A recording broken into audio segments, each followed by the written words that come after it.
contact. It's the feeling. What? Have I sung that in this class before? That's what I always think of when it counts down. Most of you guys are too young to know what 3, 2, 1 contact was, but it was a great show that followed, there was Sesame Street for the little kids, Electric Company for the older kids, and then 3, 2, 1 contact for the older kids. You know? Older than Electric Company. You sort of graduated step to step on PBS. So like third grade. Yeah, exactly. The older kids like third grade. Okay, that's not important. What is important is, no. The assignment from 4.8, number 3. And I'm going to go through it because I've had multiple questions about it. So,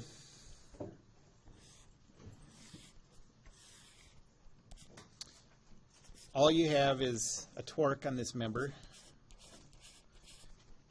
10,000 Newton meters. I'll bet these are going to be some high stresses because that's a lot of torque on a very thin-walled thing. But,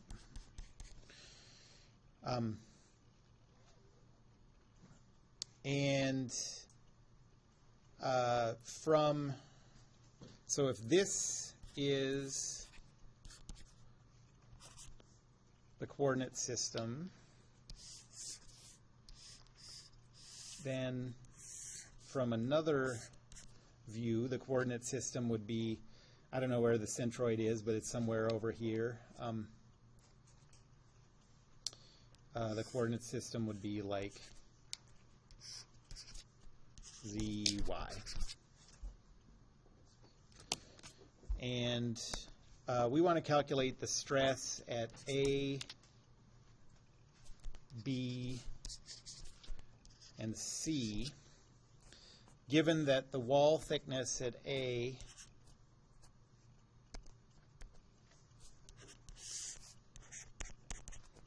is 0.001 meters, which is the same as the wall thickness at C, and the wall thickness at B is a little bigger, 0.003 meters.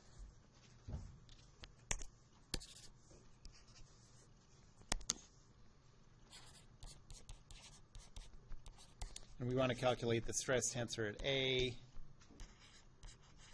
B, and C.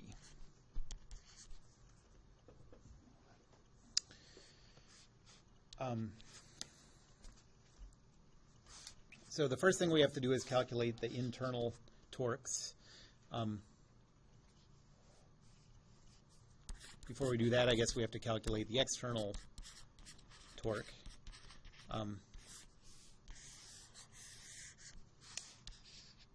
So lying it flat in this orientation, we have 10,000 newtons, 10,000 Newton meters that way. This is the reaction torque. And so the moment equation about x says TR minus 10,000 is equal to 0, so TR is equal to 10,000. You probably can just eyeball that, but if you ever confuse yourself trying to eyeball it, you can calculate it the same way we've calculated this stuff a million times. And now the internal torque. Do you guys have something to share with the rest of the class? Okay. So internal torque now.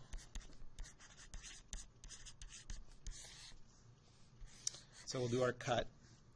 We have an external torque of 10,000 and an internal torque, fancy T. And we'll do the moment equation about x. And that says 10,000 plus T is equal to 0.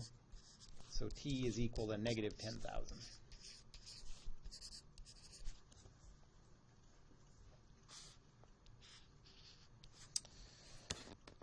And now we can go on to calculating the stresses. This is a thin-walled tube, so we're going to use the formula shear stress is equal to negative torque over 2 times the thickness times the median area. Oh, we got to calculate that area. Ay, ay, ay. So yeah, the It's just 3 by 3 minus 2 by 2. Not the same. so this area,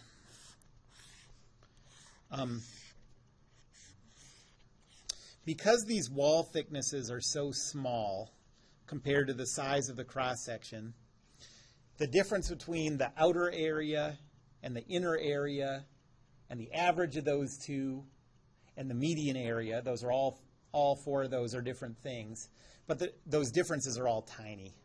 Okay, so for this one, with a tiny wall thickness, let's use the fact that the median area is going to be about the same as the outer area, and just calculate the area of that shape. Okay. So A outer is going to be the area, I'll break it up like this. There's A1. There's A2.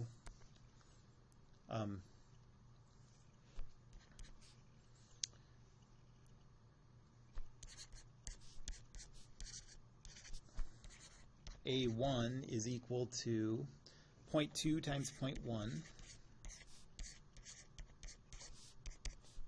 So 0.02.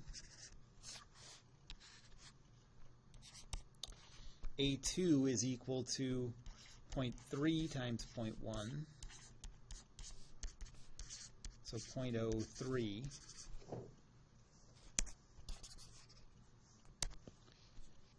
And those together tell you that A outer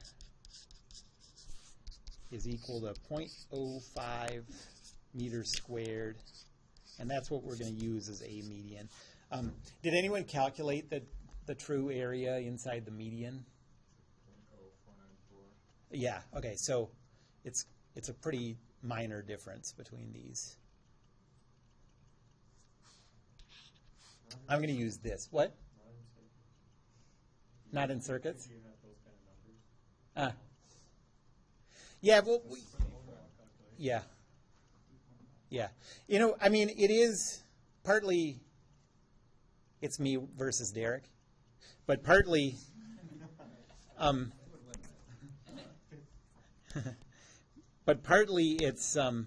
it's truly like a difference between circuits as a topic and deform as a topic.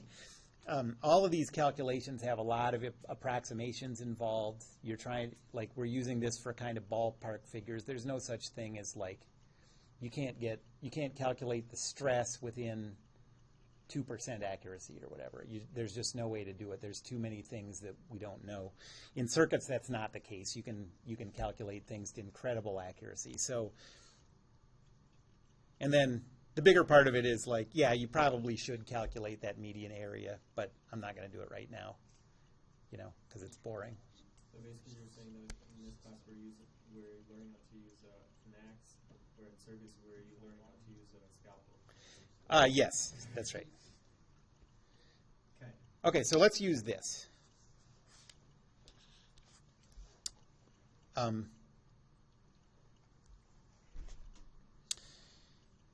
And now for the point A.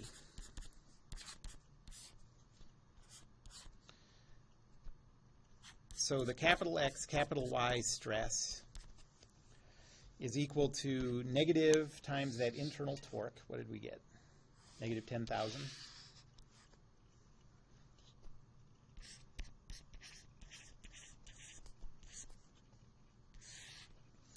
divided by 2 times, what's the wall thickness at A?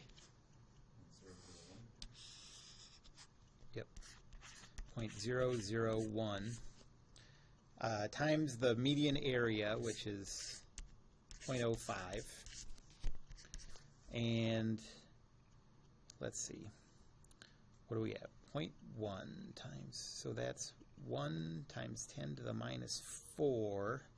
This is 1 times 10 to the 4, so I think that's 1 times 10 to the 8.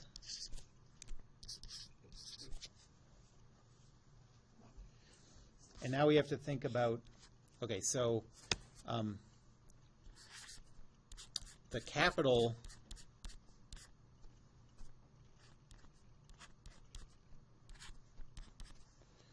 stress tensor is 0, 1.0 times 10 to the 8th, 0, 1.0 times 10 to the 8th.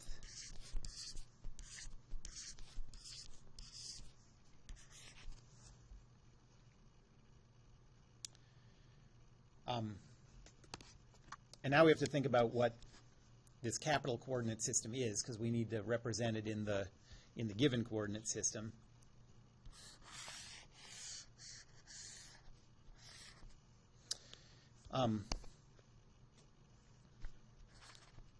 Now I'm always going to use green for coordinate systems. Okay, so the capital coordinate system for point A is pointing out towards the outer wall. You can think of like pointing from the inner wall to the outer wall. That's the direction of the z-axis. Okay? So the z-axis, the capital Z-axis goes that way. The capital Y-axis goes that way. And so the stress tensor in the, in the coordinate system we want is equal to the capital stress tensor for the point A. So get the same thing again.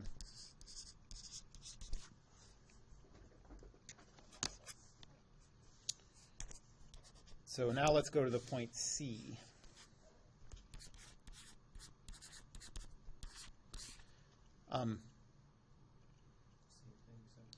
Yeah, so the formula is the same. That's right. So we still have negative of negative 10,000 times 2 times the same wall thickness times the same area. And so we still get a value of 1.0 times 10 to the 8th.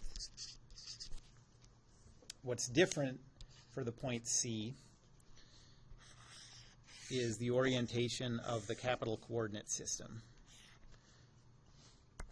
So this is capital XY. And now if the z-axis, the capital Z-axis is always pointing from the inner wall to the outer wall, that means the z-axis is pointing this way. The y-axis is pointing this way. So it kind of says that the z-axis always points to the point that we're interested in. Yeah, it always points, yes. I think it's a good way to think of it as like wherever the point is, the z-axis is in the direction from the inside of that wall to the outside of that wall. Okay, it's always pointing out of that wall. Normal to that wall, out. Okay. And we want to go from this coordinate system to this one. So what's the angle? Negative 90. Yeah, theta equals negative 90. Is that, for that capital Y, Mm-hmm. how do you get that? How do I know it's that way and not the other way? I'm thinking Y would be right at us, but is it not? No, it's always going to be, when we're looking at the cross section, it's always going to be X looking right at us. So in the cross section, we're always dealing with Y and Z. That never changes. Okay, so the rotation matrix is, well, we're rotating about the x-axis. So it's 1, 0, 0, and then cosine of negative 90, 0. Sine of negative 90 is negative 1, positive 1, 0.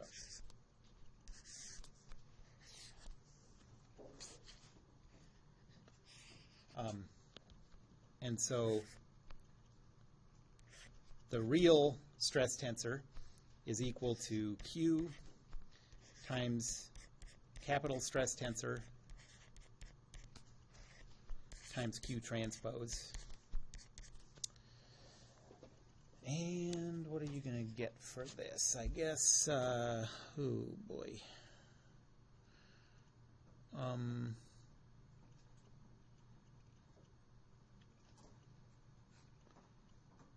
think you're going to get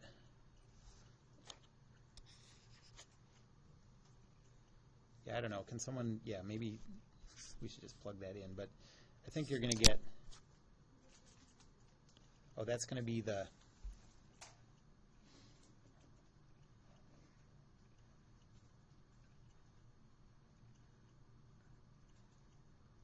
I have no idea.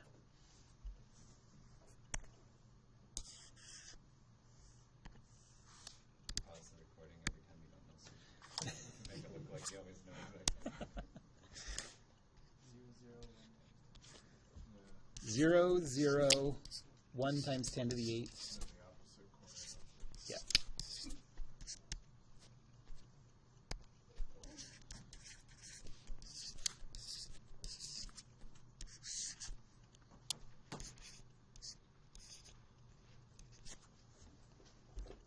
Okay.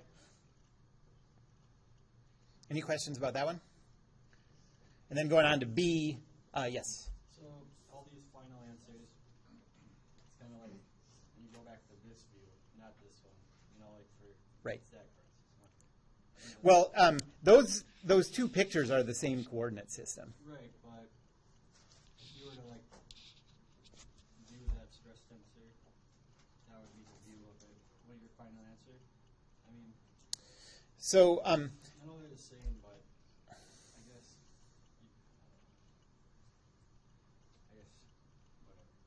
whatever. okay.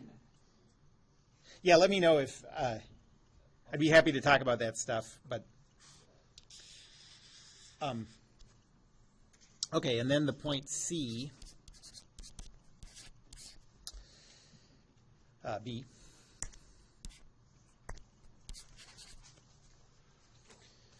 So now the capital XY shear stress is equal to negative of negative 10,000 divided by 2 times the new wall thickness. This wall has a different thickness, so this one's 0.003 times the median area. And so you should get this divided by 3, so I guess that should be 3.3 repeating times 10 to the 7. Is that right?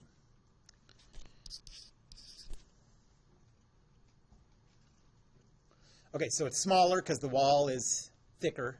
A thicker wall has more material to distribute that load through, so the stresses are smaller. And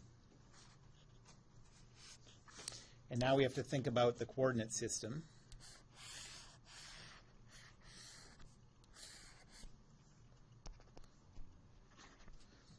The capital Z axis goes this way. The capital Y axis goes this way.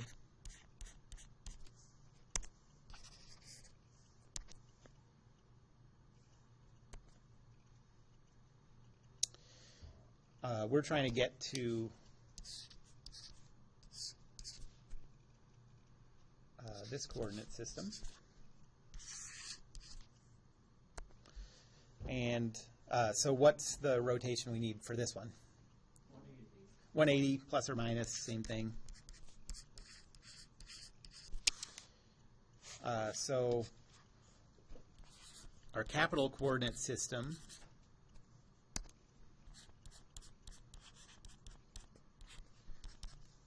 is equal to 0, 3.3 repeating times 10 to the 7th,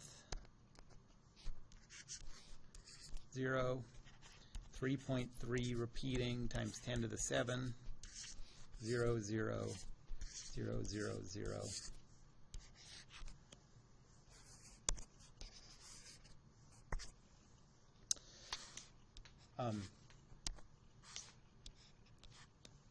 And so Q is equal to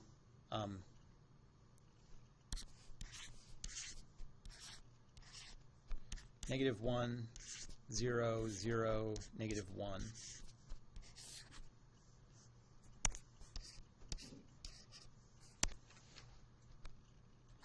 And so the stress tensor that we want is Q times the capital stress tensor times Q transpose, and it just ends up switching those signs. So it's 0, -3.3 repeating times 10 to the 7, 0, -3.3 repeating times 10 to the 7, 0, 0, 0, 0, 0.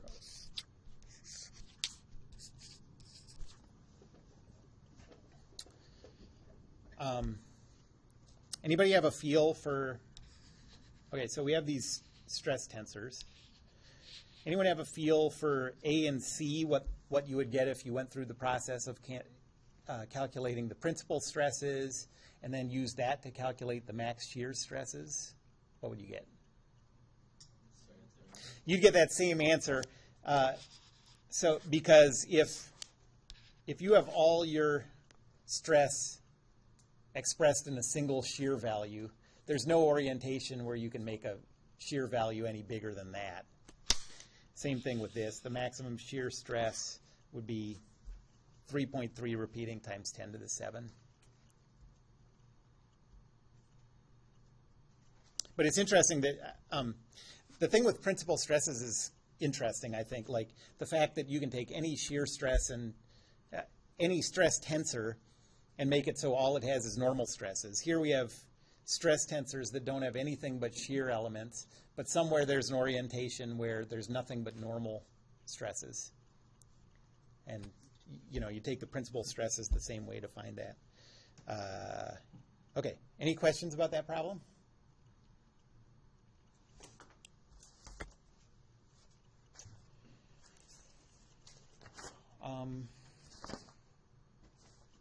Let's do one example. How hard is this quiz? So another side note, for the maximum shear tensor, if there wasn't a problem like this, it is one. You don't need the principal stress tensor first to rotate 45 degrees. It can be like any. You do it. It needs to be principal stress tensor first. Yes. Yeah, you can't just rotate 45 degrees. You have to first go to the principal. You can think of that as like your that's like your base stress tensor. Those principal stresses are something important about the material, and so that's your jump-off point, and then you can figure out other stuff from that.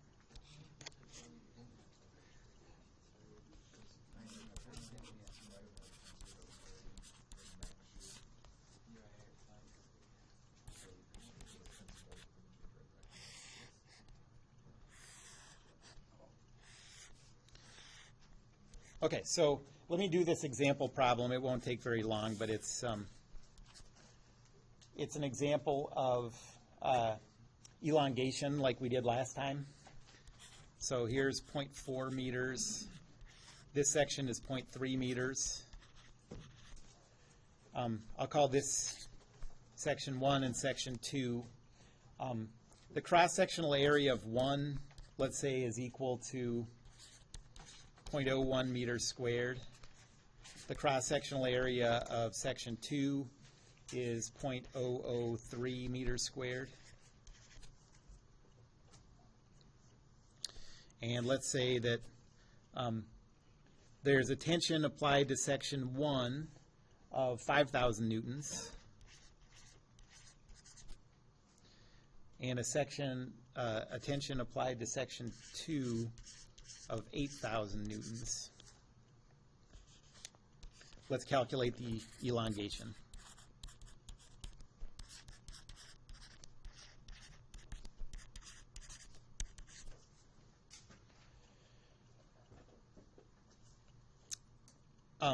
So the first thing we have to do is figure out the external load here, and you can do that the way we've been doing those this whole class, but I think you can probably just look at that and see that it's going to be 8,000 newtons going, no, it's going to be 13,000 newtons going this way.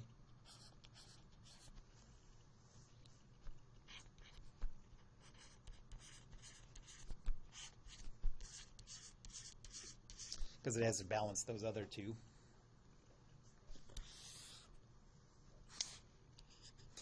And then we'll do our cuts. So cut 1 is for x values between 0 and 0.4.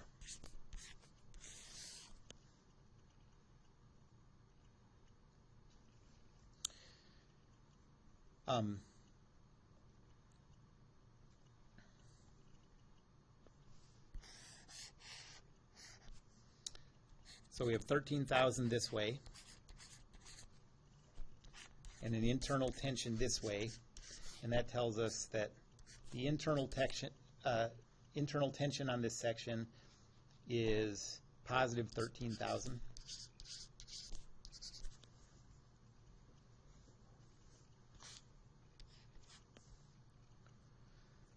So this first section, the elongation for section 1 is going to be TL over EA.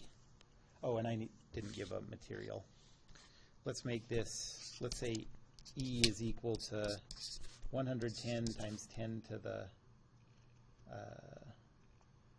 9th pascals.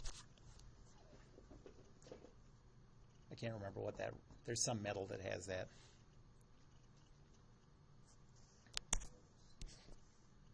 That's smaller than steel, copper or something maybe. And so the elongation is going to be 13,000 times, what's the L? 0.4, yep. Divided by E, 110 times 10 to the 9th, times A, which is 0.01. Can someone calculate that? 5 times 10 to the negative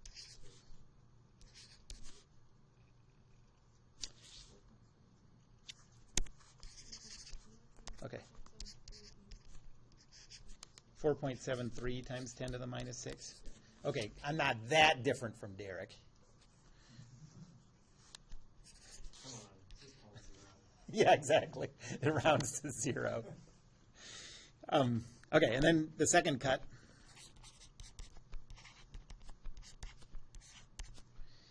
This is for x values between 0.4 and 0.7.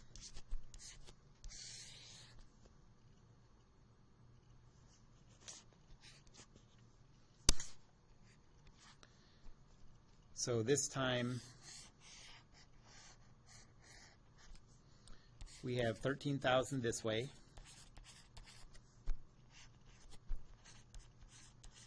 5,000 this way, and T. So Newton's second law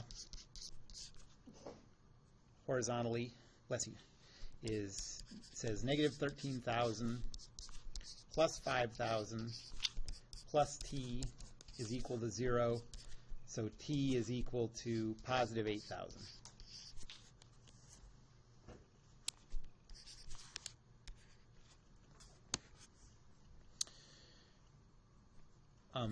So the elongation for section 2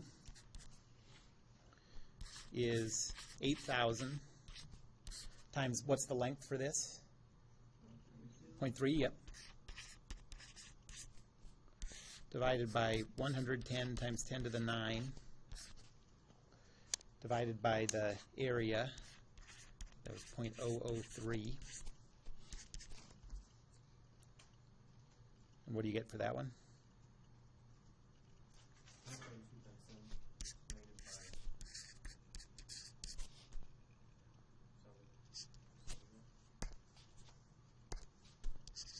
5. Okay?